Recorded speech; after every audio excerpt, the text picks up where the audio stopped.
রাত্রি 2:20 নাগাদ টুলু মণ্ডলের দাদা মোহাম্মদ মশিউর উদ্দিনের বাড়ি থেকে বের হলো সিউড়ি থানার পুলিশ। সূত্র মারফত জানা যায় তার বাড়ি থেকে প্রায় 350 গ্রাম সোনা, 76,000 টাকা এবং বেশ কিছু নথির ছবি তুলে নিয়ে গিয়েছে পুলিশ। যদিও বাড়ি থেকে কোনো কিছুই নিয়ে যাওয়া হয়নি পুলিশের পক্ষ থেকে, কারণ বৈধ কাগজপত্র দেখিয়েছেন তিনি। দীর্ঘক্ষণ বাড়িতে তল্লাশি চালালেও কাউকে আটক বা গ্রেফতার করা হয়নি।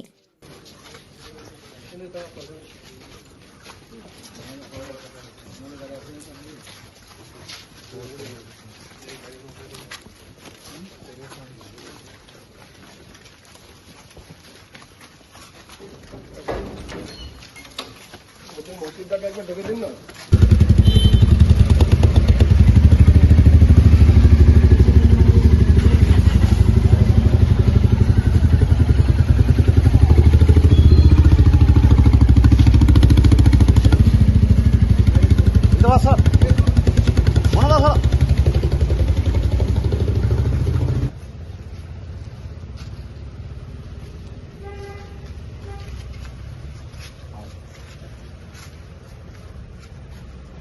तुम्हारे